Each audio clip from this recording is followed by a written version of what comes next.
Well, I think that it is what was happening at the time. I mean, I think by the time I had gotten to the Globe, it had already lost $100 million worth of classified revenue. And I was made aware of that. And I think there was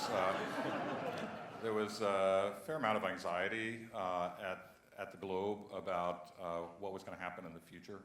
I think there was some fair share of resentment toward the New York Times company for the cutbacks that had already taken place, the financial pressures that the paper was under.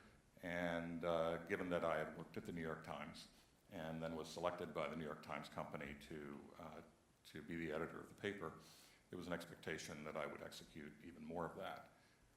And, you know, as the movie reflects, I felt that there was going to be more of that, and I think I was fairly honest with people about the kind of pressures we were under. It's like, well, that's our job, is to find the truth. I mean, you had the plaintiff's attorney, Garabedian, saying one thing, and then you had the archdiocese saying that was absolutely untrue, and it was kind of our obligation to go pursue that. And so to me, it was just sort of a journalistic imperative, and it was nothing about being Jewish or anything like that. How other people perceived me, what they thought, that's another matter. I don't know. I think the movie captures remarkably the substance and spirit of what we did. And at that particular moment, I think we were sort of awed that we would tackle this issue and awed that we would go after something that might lead to a confrontation with the church. And I think we all knew intuitively that if there was anything to this, it would be an interesting story and a very big story. So I think what you see in the movie accurately reflects how we felt at the time. When we got to the point that we wanted to ask the church questions, they said, not only will we not answer your questions, we don't want to know what your questions are. Yeah. You know, I think that really indicates the deference the church had gotten over the years in the sense that it couldn't believe we would be so sort of insolent to ask questions.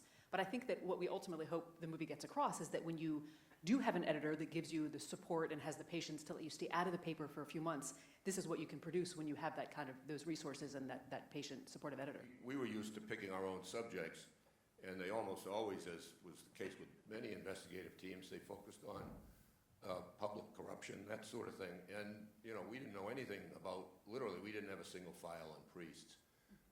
Thank God we were all raised Catholic.